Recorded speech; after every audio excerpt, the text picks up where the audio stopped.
Welcome to this episode of Eureka.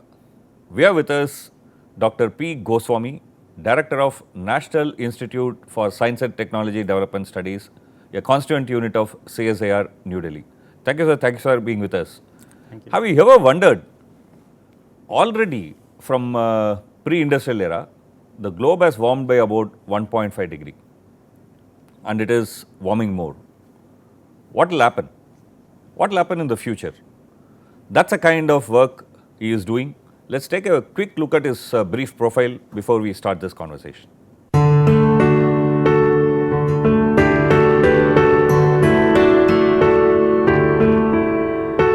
Dr. Prashant Goswami has made extraordinary contributions in atmospheric and climate modeling. He has pioneered long-range, high-resolution dynamical forecasting of monsoons in India. Dr. Goswami completed his early education in Assam. After pursuing his MSc in physics from Guwahati University, he did his PhD in mathematical and theoretical physics. Dr. Goswami developed algorithms for predicting weather-related diseases. He received the Shanti Swarup Bhatnagar Prize in Earth and Planetary Sciences in 2001 for his fundamental contributions. Thank you for being with us, and then it's been wonderful that you have been able to spare time with us for this show. My pleasure altogether. Let me start with a straight question. Okay. You have had more than 3 decades of experience in research, Yes. almost a little more than 3 decades. Yes. If I ask you to list 3 major work that you have done, what would you list them as? Difficult question because I have more than 3 I would like to list. So I will list maybe even 6 and you can pick from that. Okay. Let me follow a chronological order. Yeah. And so therefore I start with what I had done for my doctoral degree. And it was on mathematical and theoretical physics. And we were trying to address the question of unified field theory. Unified field theory. Unified field theory. So, if I can somewhat put it very simply for the Yes. ordinary people who are not familiar with this theoretical physics part of it. Yes. Once upon a time, we thought magnetism and electricity, for example, were 2 separate forces. Yes. Even now, that's what we think so. But then, actually, if you have a coil Right. and put a magnet inside and shake it, Right. the coil will produce electricity. Right. You connect the coil to electric power, the Right. coil will become a magnet. Right. So basically we know that, for example, electricity and magnetism are nothing but 2 sides of the same coin, and we call that force as electromagnetism. Very well put. In same way, for example, there are other fundamental forces like weak force and strong force which have been unified, Right. but then the gravity is still a naughty boy or Absolutely. naughty girl.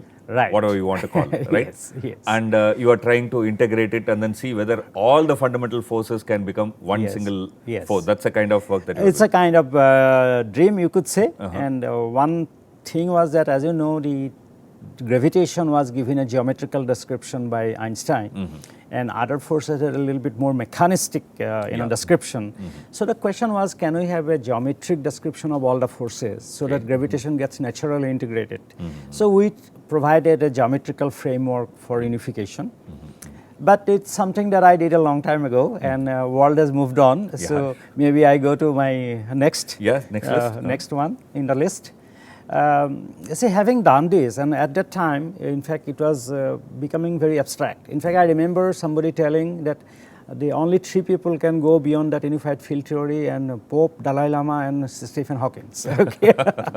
I was not in the list. Yeah. So I decided that I do something more applied, and at that time, this whole problem of climate change, as well as weather forecast for day-to-day application, was a very, very challenging area because it involves very strong mathematics, computer science, observation, and so on. This was likely which year you are talking about? Well, I'm talking about something like 1990s. 90s. Basically the beginning of 90s. End of 1980s, beginning Yeah, of 1990s, that kind of thing. That's when, for example, the global warming was appearing in the Right, international scenario as a major right, challenge. Right, yeah.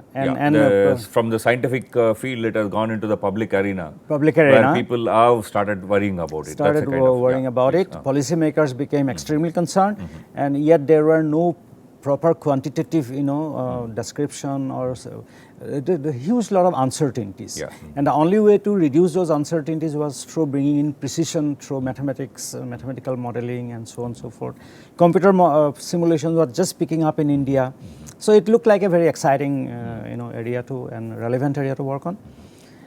So I started with that, and then I realized that in those days, dynamical forecasting of monsoon, for example, which is so important for India, was essentially non-existent. Okay. So I took up the challenge, and I developed a number of techniques like neural networks, but also dynamical three-dimensional model of the monsoon atmosphere to predict the monsoon well in advance. And in fact, in a way, we can say that we have pioneered that long-range dynamical forecasting. So I list it as another one second. Yeah. But monsoon is something that is seasonal, and but the farmers depend on day-to-day weather. Yeah. And farmers need very, very specific. If possible, they would like to have information right on their field. Yeah. Okay, we may not be able to give that much. Question was that can we at least give them something like on a taluk, hobli, what they call a village cluster, block kind of thing. Okay. India did not have that capability, and for example, now I'm talking about something like late 1990, or beginning of 2000, kind of thing. Didn't have that capability. It still is not there, but the government of Karnataka, who is sort of very proactive and progressive, they approached us if we could give them a solution. What they wanted is that they wanted forecast, let it be 24 hours in advance, but on a very small region, high resolution, as they call it, for each. It's not like, for example, saying that the North Karnataka may have rains or may not have rains, which is not a very useful thing for a farmer. But then you are saying about a very small region, yes, where you can say that there is a high chance of rain or a very low chance of rain, so then you can make exactly. fine, In fact, good. it is not only the farmer, it was a big challenge for the policymakers at all, because what happens is when you try to pay this compensation or insurance premium and payouts and all that, it becomes a contentious issue. Okay. Did it rain there or did it not rain rain, there? Okay, so all these issues required very high resolution, rainfall. Okay. And fourth one, then in the recent times, what we realize is that this climate change, of course, affects human health. Okay. All various diseases like vector-borne disease, mosquito-borne disease, more mosquito means more bites, means more malaria. So what we thought is that if we only could tell beforehand where mosquitoes are likely to develop, then we can have a proactive approach to vector control or disease control. So we developed this model of malaria based on this, and that has been very well accepted by the international community. So that is the fourth one. Fifth, I would say difficult to put them in order, but one big issue, as you mentioned about climate change, is that the global warming because of atmospheric CO2. The question is that we cannot just stop emission because of climate justice and issues like that, but then can we remove the carbon somehow through sequestration, process called sequestration. So it's like cleaning up the atmosphere. It's like a cleaning up the atmosphere. There have been several propositions, but looks like that plant-based, land-based and plant-based sequestration is the most promising. So we carried out certain field experiments, theoretical studies, and then we realized that there is a species or a plant called vetiver. Vetiver. It's an aromatic medicinal plant, but happens to be also very efficient carbon sequester. Okay. So we are now trying to give a policy advocacy that we can have a vetiver plantation throughout the country, even within national capital region, so that we can significantly reduce the atmospheric CO2. Very interesting. This is already under implementation. We will continue this discussion, but then we need to take a very small break. Okay. Don't go away. It's a very interesting conversation, and he was mentioning something called vetiver, one kind of a herb, which I know from my childhood because you used to boil it in water to clean the water. We'll discuss about it after this small break. Don't go away. Welcome to this episode of Eureka, and we are having a very interesting conversation with Dr. P. Goswami, who is currently the director of NISTADS, National Institute for Science, Technology and Development Studies, a constituent unit of CSIR in New Delhi. And he has been a very accomplished modelist. I mean, he has used mathematics and mathematical modeling to analyze number of issues. You listed little more than 5 various areas that you worked. I want to explore a few of them because I think they are very interesting. You said that because of global warming, the temperature rises, and if the temperature rises, one knows, for example, certain vectors, like say for example malaria, will breed more. Right. That's understandable. But how is mathematics coming into picture, and how do you say that these are related and you can do something about it? Well, interesting question, but so let me try to briefly explain. Let us say we know that how the meteorological or weather variables are going to be at a place. Okay, at a given place. At a given place. Okay. So let's say we know that from weather forecast, temperature, fine. we know. Okay, we know that the mosquitoes population or its abundance depends on these variables. Okay. But unless we have a relation between them, unless we have a quantitative relation between them, that if it is this much rainfall, this much temperature, this much humidity, then you get mosquito, this much mosquito. It is not only that, it is almost also how many potential victims, incidental hosts are available, what is a likely exposure. All these need to be quantified to give a proper policy decision support to the implementing agency. Suppose you want to tell the public health agency that this is where mosquitoes are likely to come. If it is in a deep jungle, it doesn't matter. If it is in a habitated area, then it matters. So all these need to be quantified and made precise. This is where the mathematical model so what you mean to say is that, for example, the number of mosquitoes that will be there in a given point of time in a small locality will depend on number of factors, not just temperature.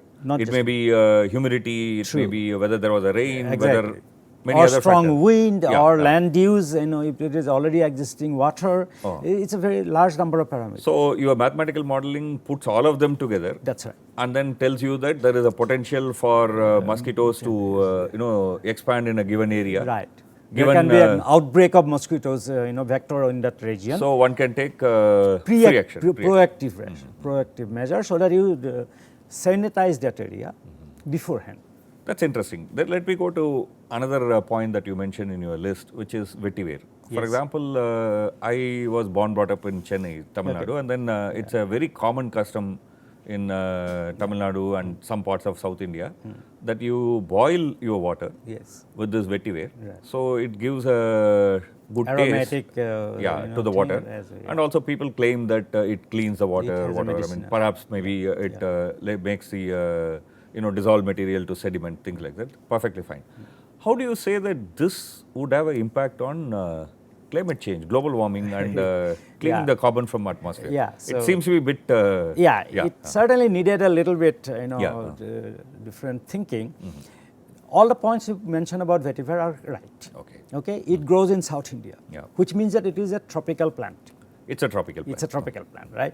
It also has water purifying capacity.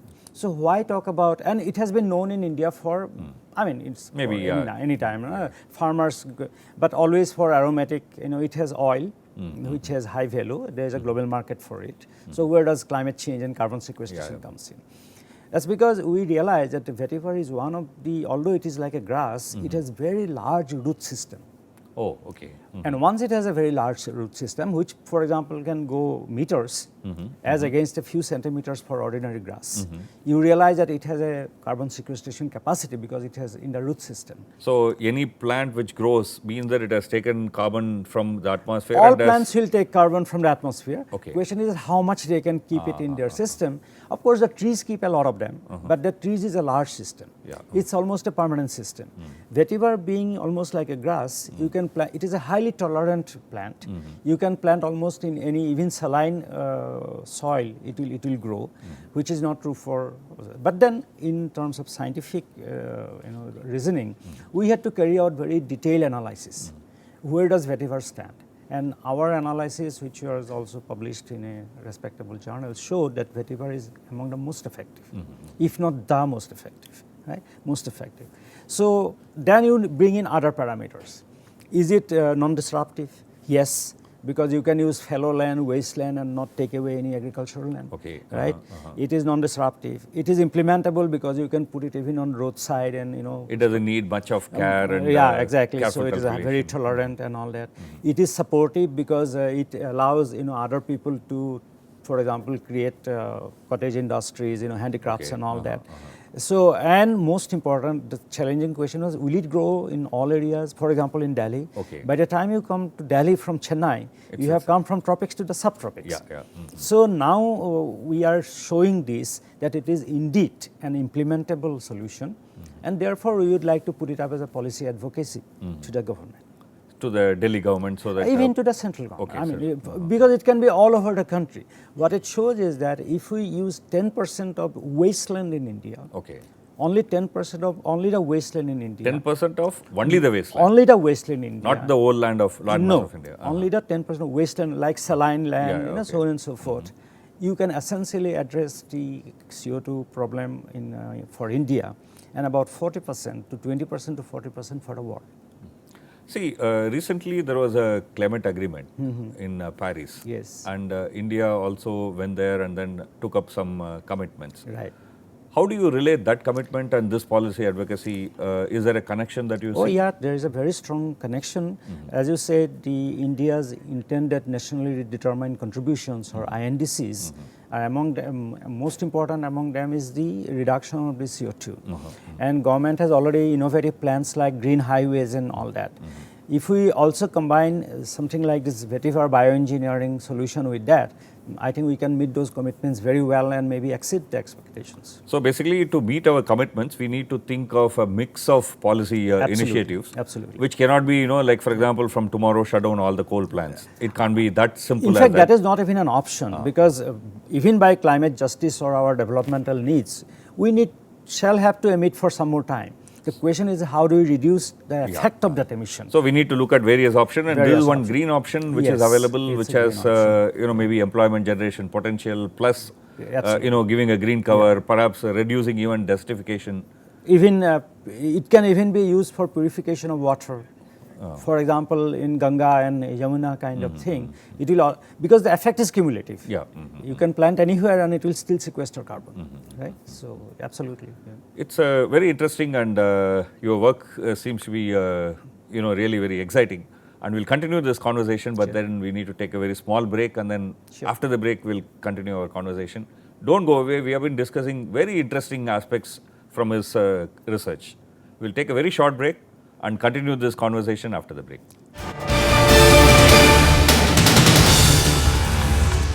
Welcome to this episode of Eureka, and we are having a very interesting conversation with Dr. P. Goswami, Director of NISTADS, a constituent unit of CSIR in Delhi.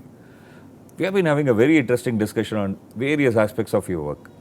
One work that came to my mind, that came across my eyes, is about virtual water. People think that when you export, let's say for example, fruit, Yes. you are exporting only fruit. Right. But actually you are indirectly exporting water. Yes. So, and you have done a very interesting work on it. Can you tell us about it? Yes. In fact, to go backward, the Washington Post has published this our work by saying the country that suffered worst drought is a water exporter.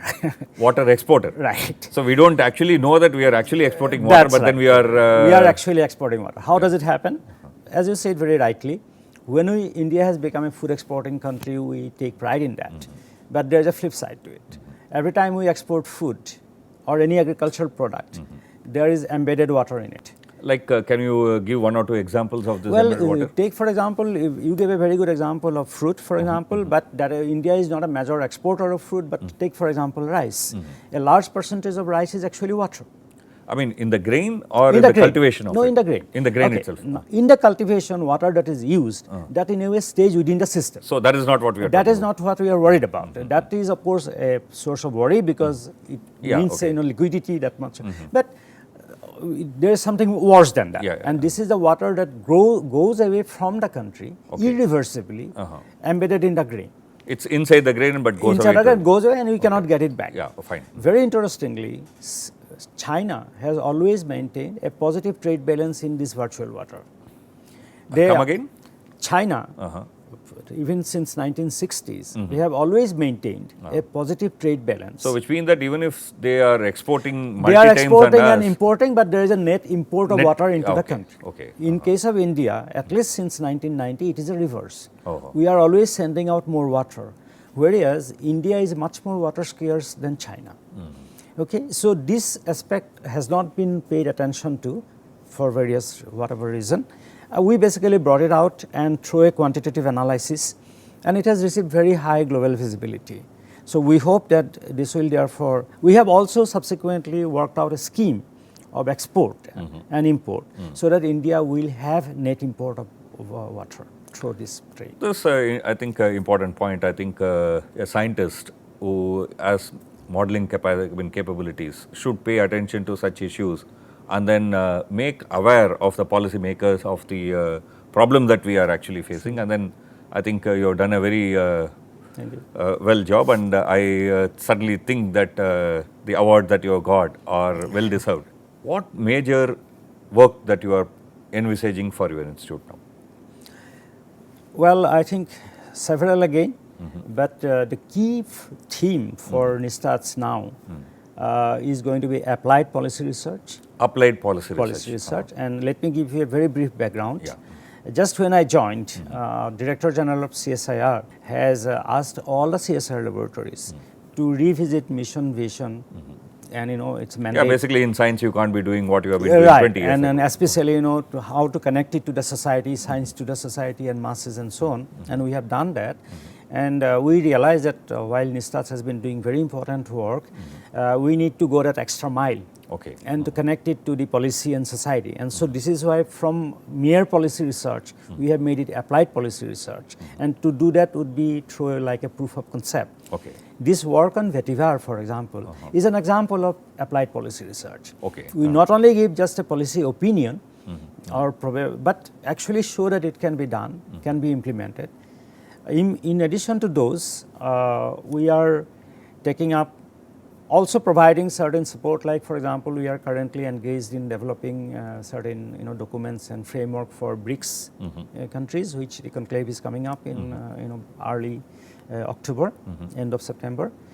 And besides, we are trying to develop solution, for example, where pollution can be controlled, like once again through unobtrusive, non-disruptive, solution involving modern ICT techniques and tools.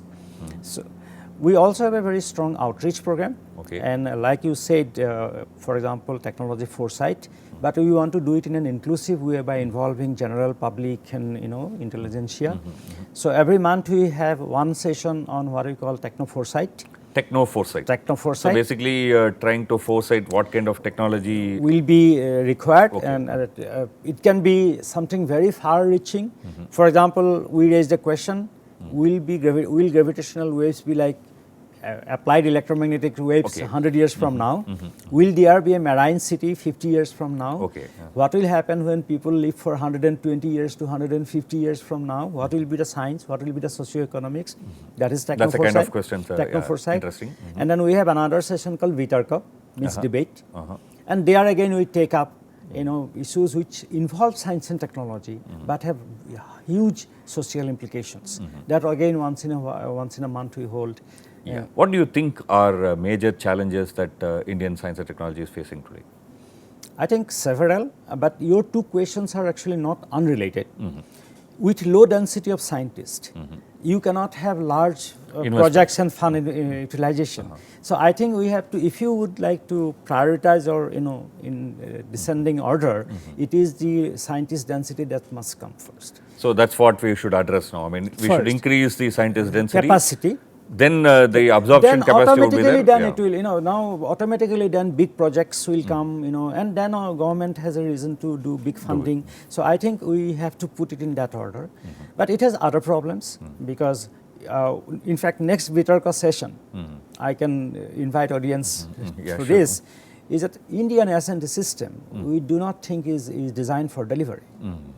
It is more designed for continuity, maybe more designed for a sort of discussion, consulting, but not exactly for delivery.